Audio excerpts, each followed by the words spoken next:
Hello ladies and gents, and today we're going to talk about the Prodigio Pro and the Prodigio Max. We're going to talk about some of the similarities and some of the differences between these shoes.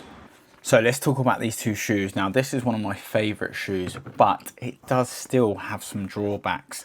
I personally, for me, as being a little bit of a heavier runner who's going to be out on the trails for a while, one thing I have noticed with this shoe is actually, especially in the forefoot area, I will tend to find that my feet does tend to hurt after a few hours. Something we have to remember about when we put a shoe on as well is we can put the shoe on and it can feel amazing, but after a few hours running in it, it can feel completely different. So this is a great shoe. For me, I would probably max this out at 30 miles. Remember, this is for me, so it might not be for you. If you're lighter and you're a little bit more nimble, you could probably obviously push this shoe a little bit further. When I first got the shoe, I really enjoyed it and actually probably wore it too much and didn't really rotate for it at all. One thing I started to notice though, I did start to notice that this foam here started like pressing on my, like the top of my foot, and it was just a little bit uncomfortable. So I saw other people have that issue as well, so I just took sort of the filler out that was in there, and then the shoe was perfectly okay.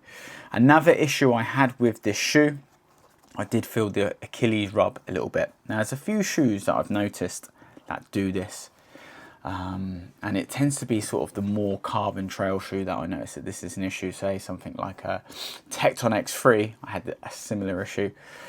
But one of my things as well is I tend to wear insoles, so what I'm quite aware of that when I wear an insole, actually that's going to elevate my heel just a little bit. So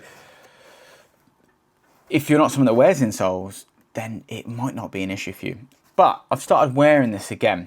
So I put it down for a while and I started wearing this shoe again. And to be honest, I haven't had an Achilles issue with this at all.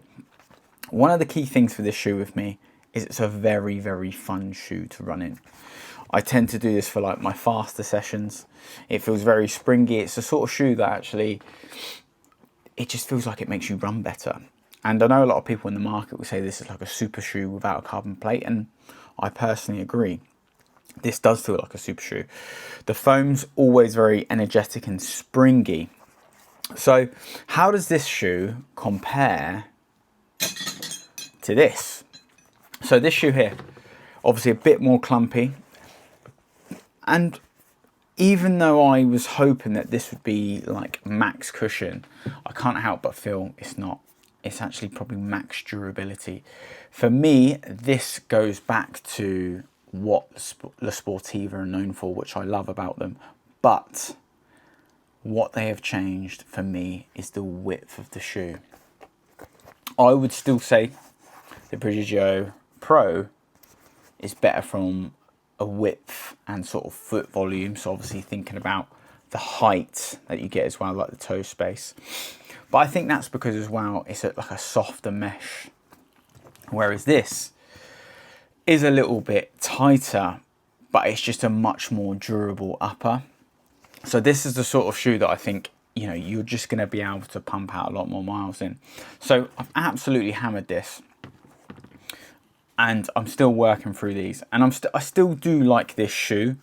I just think it's, yeah, a completely different model. Like the similarities for me are just literally the toe box, nothing else. This shoe is obviously a lot firmer, but you sort of know what you're getting with this shoe. I still think you could do this from like a long distance perspective. Whereas this, I think you are capped out, depending on sort of, like I said, how fast or how light you are as a runner. I still do think that you are capped out at a certain distance with this. I recently did a 100 miler, and there was a guy I was chatting to before the race, and I bumped into him at the 50 mile point, and he was talking to me about how much his feet really hurting in this shoe.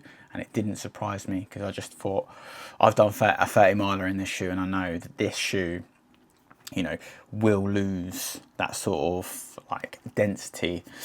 And for me, I always need, like the way I run, I need quite a lot of cushion, especially in the forefoot, which this shoe does provide, even though this shoe is firmer than that. So think this is obviously a higher stack shoe. I think 3 mil more than the Prodigio Pro. But it's surprisingly a very stable shoe. I'd actually say this is more stable than this shoe, considering its higher stack. It's a wider sort of platform.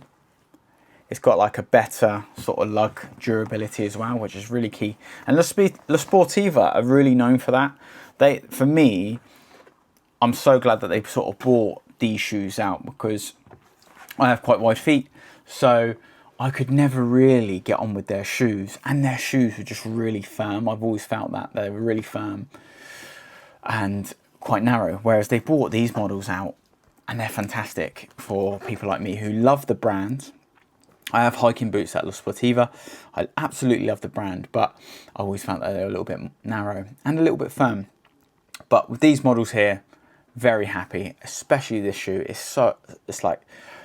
such fun to run in, and that's the key thing for there. So I always have this on my like more fun sessions, and at the moment using this on the easier stuff. So similarities: toe box, similar outsole to a degree, very, very durable. That's one of the best things about the Sportiva. When they make shoes, they last you years, and they've always had that reputation. So it's good to see that they're delving into sort of the wider market. Also, I say the wider foot market, but also the slower runner, not the fast European runner. So yeah, and that concludes what I think of these shoes.